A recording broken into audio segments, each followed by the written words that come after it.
नमस्कार, चंडीगढ़ से आपका स्वागत है। मैं हूं भानुप्रिया। आइए सबसे पहले नजर डालते हैं कुछ अहम खबरों पर। इंडिया गेट पर नेताजी सुभाष चंद्र बोस की भव्य प्रतिमा होगी स्थापित।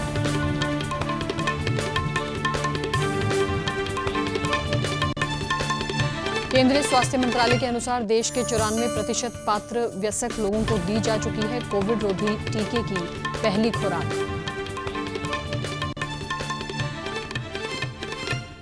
और हरियाणा में उद्योगों को बढ़ावा देने के लिए तैयार की गई है नई उद्योग नीति।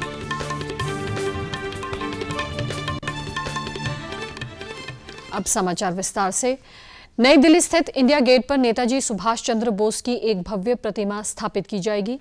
प्रधानमंत्री नरेंद्र मोदी ने ट्वीट करके ये जानकारी देते हुए बताया कि 23 जनवरी को नेताजी की जयंती पर होलोग्राम प्रतिमा का अनावरण किया जाएगा। उन्होंने कहा कि ये उनके प्रति भारत के ऋणी होने का प्रतीक होगी। उन्होंने कहा कि राष्ट्र नेताजी की 125वीं जयंती मना रहा है।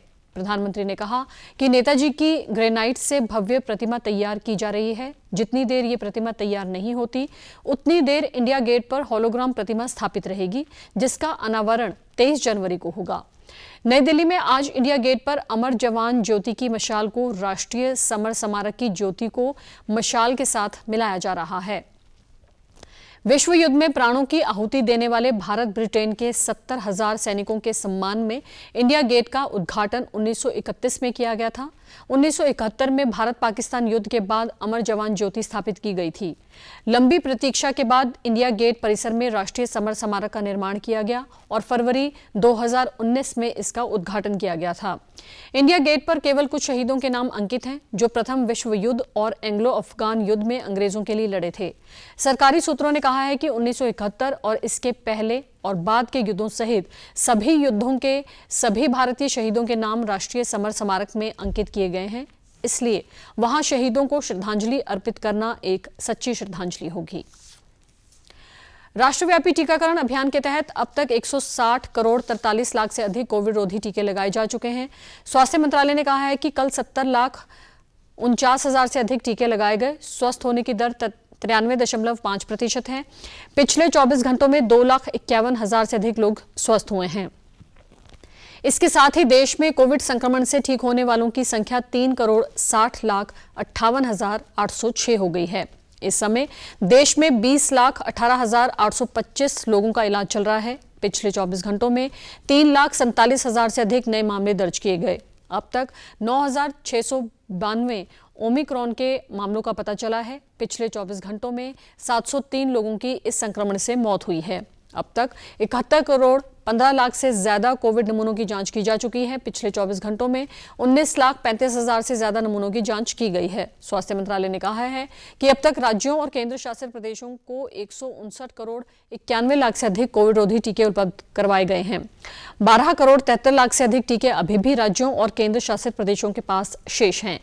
राष्ट्रव्यापी टीकाकरण अभियान के अंतर्गत केंद्र राज्यों और केंद्र शासित प्रदेशों को निःशुल्क कोविड टीके उपलब्ध करा रहा है।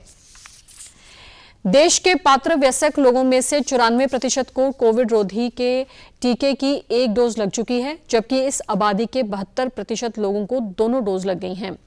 केंद्रीय स्वास्थ्य सचिव राजेश भूषण ने कहा है कि 52% जवान वयस्क हैं। 15 से 18 आयु के बच्चों को भी एक डोज लग गई है।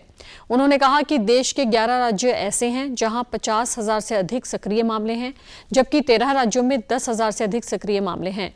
स्वास्थ्य सचिव ने कहा कि इस समय लगभग 99% कोविड रोगियों में बुखार, खांसी और गले में जलन के सामान्य लक्षण होते हैं और ये रोगी आमतौर पर 5वें दिन के बाद स्वस्थ हो जाते हैं। भारतीय आयुर्विज्ञान अनुसंधान परिषद के महानिदेशक डॉक्टर बलराम भार्गव ने कहा है कि टीकाकरण के बाद कोविड संक्रमण से हो रही मौतों में काफी कमी आई है। हरियाणा के स्वास्थ्य मंत्री अनिल विज ने पंचकुला में 198 रोगी परिवहन एम्बुलेंस और 47 मोबाइल मेडिकल यूनिट को झंडी दिखाकर रवाना किया। कार्यक्रम के बाद पत्रकारों से बात करते हुए उन्होंने कहा कि राज्य के लोगों को बेहतर स्वास्थ्य सुविधाएं उपलब्ध करवाने के लिए वर्तमान सरकार कटिबद्ध है और इसी कड़ी में स्वास्थ्य सेवाओं के बुनियादी ढांचे को लेकर मैपिंग करवाई जाएगी।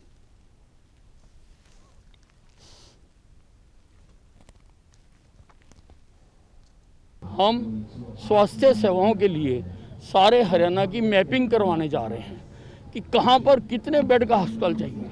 कहाँ CSC चाहिए, कहाँ PSC चाहिए, कहाँ पर कितने बेड्स होने चाहिए, इसका भी हम मैपिंग करवाने जा रहे हैं। और आज इसी श्रृंखला में 47 जो मोबाइल मेडिकल यूनिट्स हैं वो लॉन्च की गई हैं। ये चलता फिरता अस्पताल है। उन्होंने कहा कि हरियाणा के लोगों को मानदंडों के अनुसार स्वास्थ्य सेवाएं उपलब्ध हों, इसके लिए उन्होंने सभी निजी अस्पतालों को NABH करवाने का काम किया है। उन्होंने बताया कि अब तक प्रदेश के 350 से अधिक अस्पताल NABH हो चुके हैं। ऐसे ही सरकारी अस्पतालों के मानकीकरण के कार्य को भी किया गया है और अब तक 80 से ज्यादा CHC और PHC व जिला अस्पताल नेशनल क्वालिटी इंश्योरेंस स्टैंडर्ड हो चुके हैं। स्वास्थ्य मंत्री ने बताया कि वर्तमान में 198 नई एम्बुलेंस जोड़ी जा रही हैं और अब 635 एम्बुलेंस का बेड़ा हो गया है। ऐसे ही राज्य में 47 नई मोबाइल मेडिकल यूनिट को जोड़ा जा रहा है और अब 59 मोबाइल मेडिकल यूनिट हो चुके हैं। केंद्र शासित प्रदेश चंडीगढ़ में कोविड के नए मामलों की बढ़ रही संख्या के मद्देनजर प्रशासन ने शहर के भीड़ भाड़ वाले बाजारों में लगी पाबंदियों में कोई छूट न देने का फैसला किया है। पंजाब के राज्यपाल और चंडीगढ़ के प्रशासक बनवारी लाल पुरोहित की अध्यक्षता में हुई बैठक में निर्देश दिए गए कि सार्वजनिक स्थानों पर कोविड के प्रति अपनाई जाने वाली सावधानियों का पूर्ण तौर पर पालन करवाया जाए। बैठक के दौरान बताया गया कि चंडीगढ़ में इस समय बीमारी के सक्रिय मामलों की संख्या 9,900 से अधिक है। कल 1294 नए केस आए और 2 लोगों की मृत्यु हो गई। पंचकुला में 666 नए मामले सामने आए, जबकि मोहाली में 1360 नए मामलों का पता चला है और 4 लोगों की मृत्यु हो गई। वॉर रूम बैठक के दौरान प्रशासक ने 15 से 18 वर्ष की आयु वर्ग के किशोरों में 66% से अधिक टीकाकरण होने पर प्रसन्नता व्यक्त की। उन्होंने लोगों को वैक्सीनेशन की दूसरी डोज लगवाने की भी अपील की। बनवारी लाल पुरोहित ने बैठक के दौरान बताया कि पंजाब यूनिवर्सिटी के हॉस्टलों में कोविड केयर सेंटर बनाने का कोई विचार नहीं है। प्रसार भारती के मेंबर फाइनेंस DPS नेगी ने आज दूरदर्शन केंद्र चंडीगढ़ में आकाशवाणी और दूरदर्शन के अधिकारियों के साथ बैठक की। बैठक के दौरान अधिकारियों ने श्री नेगी को दूरदर्शन और आकाशवाणी द्वारा प्रसारित किए जा रहे कार्यक्रमों की जानकारी उपलब्ध करवाई। श्री नेगी बैठक के दौरान अधिकारियों के साथ कामकाज को और बेहतर करने के लिए विचार विमर्श किया।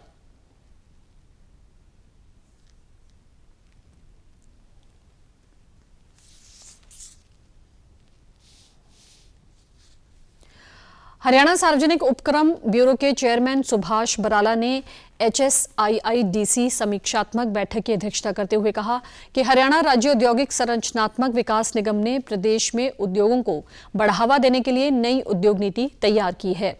इस उद्योग नीति से उद्योगों को बढ़ावा मिलेगा, युवाओं के लिए रोजगार के अवसर भी बढ़ेंगे।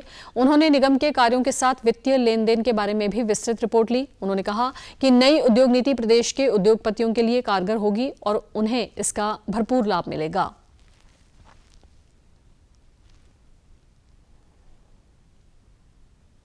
इस बैठक में किस प्रकार से HSIIDC विभाग लोगों को और ख़ास करके जो हमारे उद्योगपति हैं उनको सुविधाएं दे करके कैसे हरियाणा प्रदेश में औद्योगिक क्षेत्र के माध्यम से उद्योगों को बढ़ावा दिया जा सके, जिसके कारण से एक तो उद्योग बढ़ेगा तो निश्चित रूप से जहां उद्योगपतियों को इसका लाभ होता है तो दूसरी साइड में एक एम्प्लॉयमेंट जनरेशन का काम भी इसके माध्यम से होता है। इसके लिए निगम की ओर से सार्थक प्रयास किए जा रहे हैं। सरकार हर जिले में कृषि एवं खाद्य उत्पादों पर क्लस्टर विकसित करने का कार्य कर रही है। इन क्लस्टरों में उत्पादों के लिए बिक्री केंद्र भी बनाए जाएंगे। इनसे किसानों और युवाओं को सीधा लाभ मिलेगा तथा उनकी आय में भी वृद्धि होगी। चेयरमैन ने कहा कि प्रदेश में MSME को बढ़ावा देने के लिए सरकार की नई लैंड पुलिंग पॉलिसी के तहत ई-मार्केटिंग एवं पंचायतों से भूमि लेकर नए प्रोजेक्ट तैयार किए जाएंगे। उन्होंने कहा कि निगम ने कोरोना के समय में भी 5,000 करोड़ रुपए के प्लॉट बेचने का कार्य किया है और आगामी 31 मार्च 2022 तक 5,000 करोड़ रुपए के अतिरिक्त प्लॉट बिक्री किए जाएंगे। इसके लिए जिला स्तर पर जागरूकता कैंप लगाए जाएंगे ताकि अधिक से अधिक लोगों को प्रेरित किया जा सके। उन्होंने कहा कि निगम द्वारा प्रदेश से गुजरने वाले नए कटरा दिल्ली, मुंबई दिल्ली आदि एक्सप्रेस वे के साथ नई IMT एवं ग्लोबल सिटी विकसित करने की योजना तैयार की जा रही है। इसके अलावा प्रदेश में 31 छोटे बड़े प्रोजेक्ट पर भी तेजी से कार्य चल रहा है। भारतीय जनता पार्टी के पंजाब इकाई के अध्यक्ष अश्विनी शर्मा ने कहा है कि उनकी पार्टी किसी भी तरह के भ्रष्टाचार के खिलाफ है। चंडीगढ़ में पत्रकार वार्ता के दौरान उन्होंने कहा कि भाजपा पंजाब में प्रधानमंत्री नरेंद्र मोदी की विकासात्मक नीतियों के अनुसार विकास की पक्षधर है। अश्विनी शर्मा ने दावा किया कि पंजाब के लोग प्रधानमंत्री की नीतियों की सराहना करते हैं और पार्टी के साथ जुड़ रहे हैं। पार्टी अध्यक्ष ने कहा कि राज्य में निष्पक्ष चुनाव होने से लोगों का सही निर्णय सबके सामने आएगा। उन्होंने कहा कि कांग्रेस की नीतियां लोगों की अपेक्षाओं के अनुसार नहीं है, जबकि भारतीय जनता पार्टी लोगों की भावनाओं को समझती है। और अब खबरें फटाफट। प्रधानमंत्री दुनिया भर में सबसे लोकप्रिय नेता के रूप में उभरे। सुप्रीम कोर्ट ने चिकित्सा पाठ्यक्रमों के लिए राष्ट्रीय पात्रता प्रवेश परीक्षा नीट में अखिल भारतीय कोटा सीटों में अन्य पिछड़ा वर्ग के लिए आरक्षण की संवैधानिक वैधता को रखा बरकरार। कोरोना वायरस का खतरा अभी टला नहीं है, इसलिए सभी से निवेदन है कि बाहर जाने के समय मास्क जरूर पहनें, सामाजिक दूरी बनाए रखें, बार बार अपने हाथ साबुन से धोएं और सैनिटाइजर का इस्तेमाल करें। और आप हमारे समाचार YouTube channel DD News Chandigarh, Facebook DD News Chandigarh और Twitter handle DD News CHD पर भी देख सकते हैं। इसी के साथ चंडीगढ़ से समाचारों का सिलसिला समाप्त होता है और अब मैं स्टूडियो से बाहर जा रही हूं तो मैं अपना मास्क पहन रही हूं। आप भी घर से बाहर जाएं तो मास्क जरूर पहनें। नमस्कार।